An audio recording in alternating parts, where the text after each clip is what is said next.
Bonjour et bienvenue pour cette 130e émission spéciale Noël. Alors comme promis, voici ma sélection de comics à offrir à Noël. Il reste une grosse semaine avant Noël. Donc vous pouvez encore les offrir en librairie, les commander, tout ce que vous voulez, même les acheter avec vos étrennes, ce qu'on appelle les étrennes. Voilà, c'est ma sélection. Alors on va revenir sur une année très riche et c'est les titres que je vous conseille. Vous voyez, j'ai deux piles, il va falloir aller très vite et j'espère qu'on va pouvoir parler de tout. Alors on va commencer par Panini, l'éditeur historique, et je voulais surtout vous parler des titres qui m'ont vraiment plu chez Panini cette année, à commencer par les deux tomes de Hawkeye de Matt Fraction et David Aja, qui sont aidés par Javier Pulido et Francesco Francavilla. C'est une forme de narration complètement déstructurée, le dessin est absolument merveilleux, c'est complètement fou, complètement barré, c'est vraiment de la très bonne bande dessinée. On est à des années-lumière de ce que faisait Bendis, de ce qu'on peut lire sur les Avengers habituellement. C'est une régalade comme on dit, et voilà, c'est en deux tomes, c'est 2 fois 11 €, c'est en format 100% et c'est vraiment indispensable.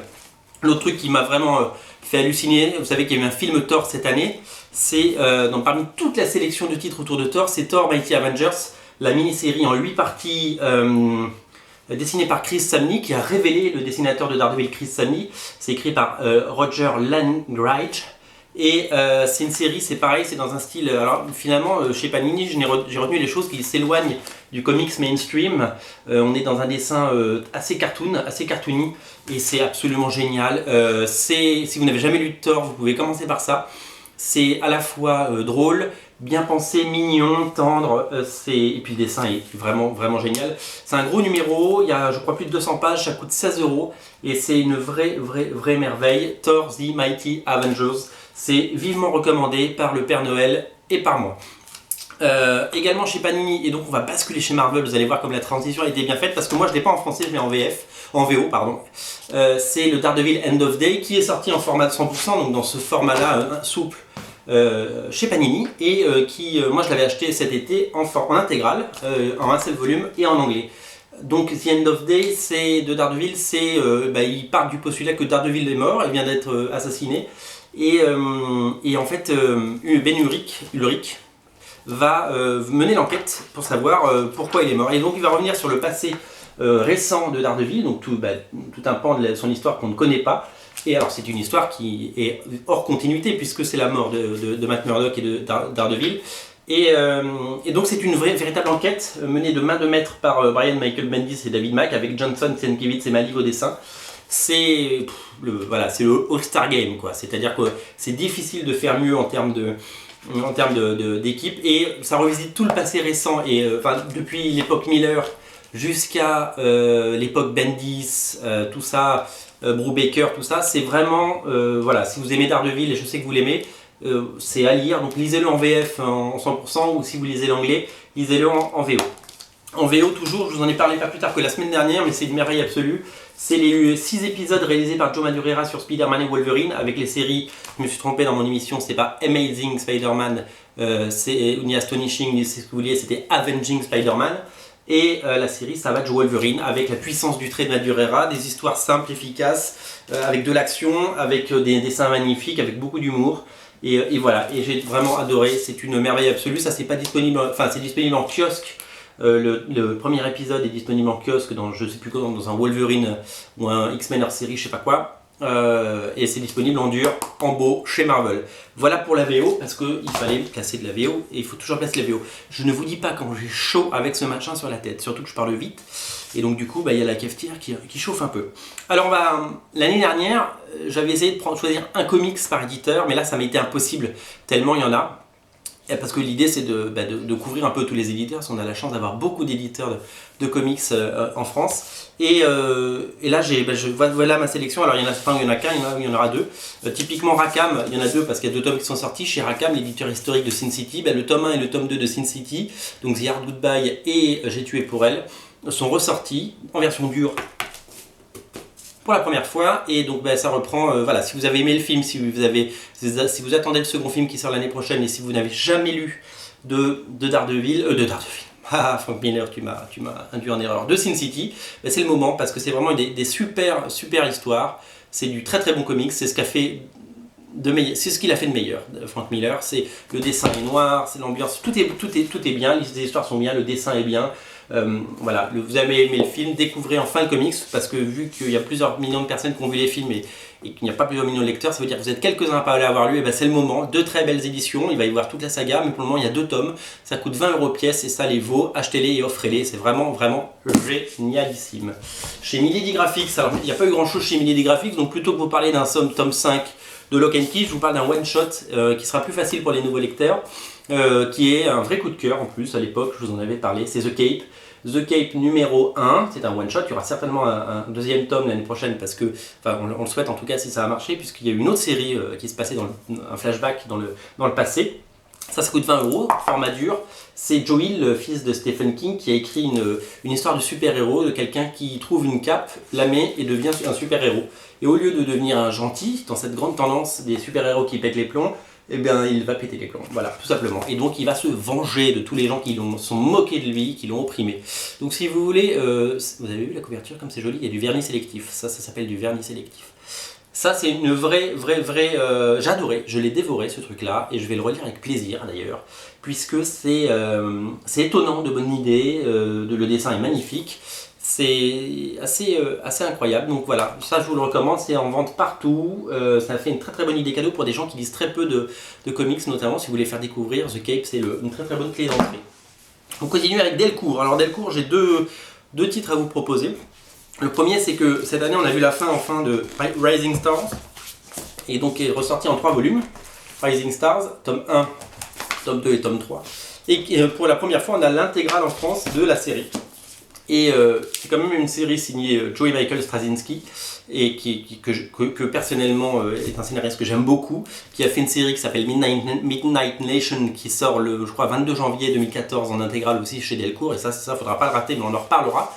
Et Rising Star, c'est un peu le même postulat que Heroes, si vous voulez, c'est l'apparition des super-héros, parce qu'il y a une comète qui est arrivée, il y a une centaine de super-héros qui sont apparus, et puis bah, ils commencent à mourir un par un parce qu'il y en a un qui commence à les exterminer, donc d'où enquête, d'où qui a fait quoi, c'est un whodunit quoi, et donc du coup c'est vachement intriguant, et c'est surtout que donc en fait ça a souvent été comparé à son Watchmen, c'est un peu son Watchmen, moi je suis pas forcément d'accord, mais je trouve qu'il y a, voilà, évidemment il a puisé dans Watchmen pour ce côté là, mais c'est vraiment très bien documenté, c'est très bien écrit, c'est son premier succès, et c'est surtout que, alors niveau dessin il y a tout, hein, il y a à boire et à manger, il y a l'école Topco avec du Kocha, après il y a Christian Zanière, il y a des dessinateurs comme Brett Anderson avec un style plus classique, voilà, il y a de tout, mais vous avez une intégrale, et en 3 volumes, vraiment si vous voulez vous taper un très bon morceau d'histoire des comics, lisez ça parce que c'est vraiment assez incroyable, je dois vous le dire. Rising Star, j'ai même gardé le petit sticker, vous voyez, je ne sais pas s'il faut le garder ou pas en tant que collectionneur, et vous allez pouvoir répondre peut-être à cette question. L'autre titre, alors est-ce qu'il est sorti, je vais vérifier s'il est sorti cette année, mais je crois qu'il est sorti l'année dernière. Alors je regarde avant et je vous dis, ah ben voilà. Et ben voilà, il est sorti l'année dernière. C'est pas grave, je voulais en parler quand même parce que c'est un coup de cœur et que je sais que maintenant que le tome 2 arrive. Le tome 2 arrive en 2014 et ça va être super chouette. C'est Luther's Road. Luther's Road, c'est... j'attendais rien de cette série et surtout que je trouve la couverture assez dégueulasse. Par contre, quand on l'ouvre... Alors, depuis, ces gens-là sont un peu plus connus qui l'ont fait. C'est Justin Jordan et Tradd Moore. Justin Jordan, il fait Green Lantern maintenant. Et il travaille aussi sur une série chez Valiant, dont j'ai oublié le nom.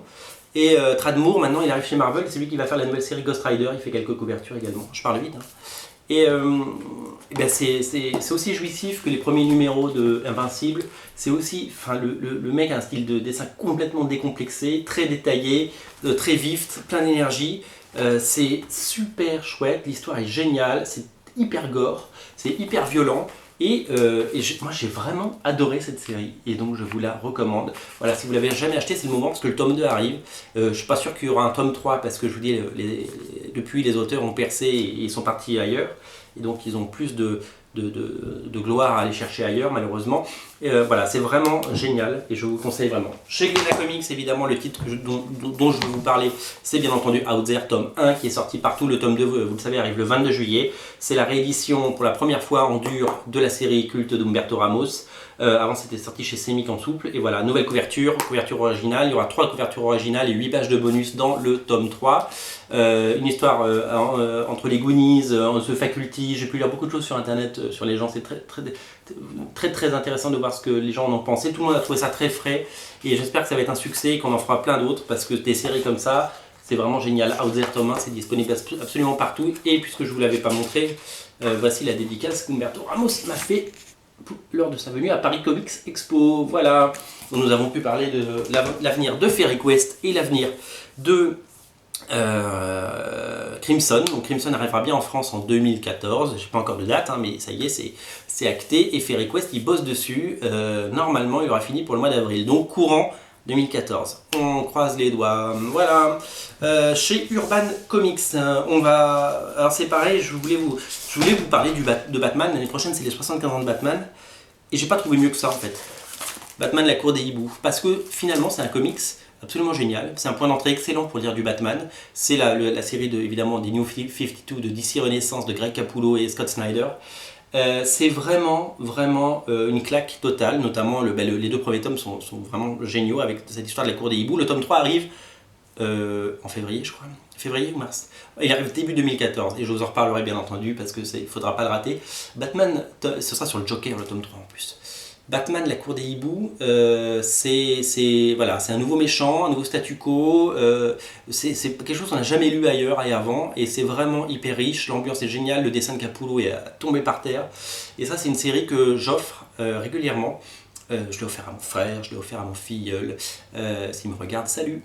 Voilà, parce que pour découvrir les comics, il n'y a rien de tel. Voilà, ça c'est une véritable merveille, et je voulais vraiment vous le montrer, parce que pour moi, c'est ça qu'il faut lire sur Batman pour le moment, et rien d'autre. Évidemment, on peut lire les origines, on peut lire les grands classiques, les Batman Silence, etc. Ben moi, c'est ça que je vous recommande pour Noël. Offrez-le à des gens qui n'ont jamais lu de Batman, et vous allez voir, ils vont changer d'avis sur les comics. Chez Urban, les côtés Vertigo, je voulais vous parler de American Vampire, parce qu'il y a eu 4 tomes, plus 2 hors-série depuis 1 an et demi, et que c'est une orgie, et que c'est une série absolument géniale. C'est un renouveau sur les vampires, c'est l'anti-Twilight, c'est absolument génial. C'est encore Scott Snyder, au dessin c'est Raphaël Albuquerque, et puis Sean Phillips sur le hors-série, ce qui ne gâche rien. Je voulais pas parler de Sean Phillips, je voulais vous parler de Punk Rock Jesus, mais j'aurais pas le temps. Simplement pour vous dire que American Vampire, le tome 1 est à moins de 10 €, donc essayez cette série, et ça s'arrête le 31 décembre cette promo. Donc vous avez encore 2 semaines et demie, 2 semaines pour acheter American Vampire tome 1, parce que dans 15 jours c'est fini, à 10 €. Putain, 10 €, ça va pour une BD de cette qualité, c'est génial, et vous m'en direz des nouvelles, vous ne regrettez pas, personne n'a regretté pour le moment. Également, rapidement, donc chez Urban Indies, le coup de cœur génial, je vous en ai parlé plusieurs fois, c'est Saga, tome 1 et tome 2, le tome 3 arrive en avril. La série géniale de Brian Kevogan, qui est construite comme une très bonne série, comme si c'était une série télé, sauf que c'est du comics. Le dessin de Fiona Staples, c'est génial, c'est drôle, c'est barré, c'est fou, c'est un space opéra complètement délirant, et moi c'est un plaisir inouï de le lire à chaque fois, et j'attends le tome 3 avec impatience. Merci Urban. Il reste 2 minutes et j'ai beaucoup de choses à vous montrer, on va aller vite. Le coup de cœur chez Achilleos, c'est ça, c'est les chroniques de Xenoic, de l'ère Xenoic de Mark Schultz, qui est ressorti en intégrale. Je connaissais pas, je dois vous l'avouer, et j'ai découvert ça pas plus tard que la semaine dernière, et quel panard, le dessin. Vous pouvez regarder chaque page pendant 10 minutes, tellement c'est beau. Le dessin est magnifique, c'est en noir et blanc, c'est d'une beauté absolument incroyable. Je voulais vous parler également de cette magnifique collection, hop, je les ai tous pris du coup. Creepy and Eerie chez Delirium, parce que c'est du vrai coup de cœur. Alors là vous avez le Eerie volume 1. Alors Eerie, c'est une anthologie plutôt axée sur le fantastique. Creepy, c'est plutôt sur enfin je sais plus en fait dans quel sens. Donc vous avez Eerie, ça c'est le volume 2 qui est sorti il n'y a pas très longtemps, donc Eerie volume 1 et volume 2. Nous avons également Creepy, donc Creepy c'est plutôt des trucs d'horreur, avec des grands dessinateurs comme Richard Corben, des grands dessinateurs comme Frank Frazetta, comme Gene Colan, des gens qui ont dessiné des choses en noir et blanc absolument magnifiques, et évidemment le hors-série avec que des histoires de Richard Corben écrites et dessinées en noir et blanc et en couleur, c'est une merveille. Le dernier titre rapidement, je sais pas combien j'ai fait de titres aujourd'hui, mais là je pense qu'on bat un record et j'ai jamais parlé aussi vite de ma vie. C'est chez Huguin et Mumine, le merveilleux trésor des curiosités de Guillermo del Toro, qui vous fait entrer par la grande porte, s'il vous plaît, dans l'univers génial de ce créateur fabuleux. Et c'est à lire et découvrir, c'est un super livre à offrir. C'est une merveille. Voilà, on en a fini. L'année se termine, mais il y aura encore des petites émissions parce que j'ai des choses en réserve à vous présenter. N'oubliez pas de vous abonner à la chaîne, d'aller tous les jours sur comicsplace.net. Et moi, je vous dis à très bientôt. Je vous souhaite un très joyeux Noël, plein de comics. Lisez les comics et dites-moi ce que vous allez avoir comme comics à Noël parce que ça m'intéresse. Lisez les comics. Salut!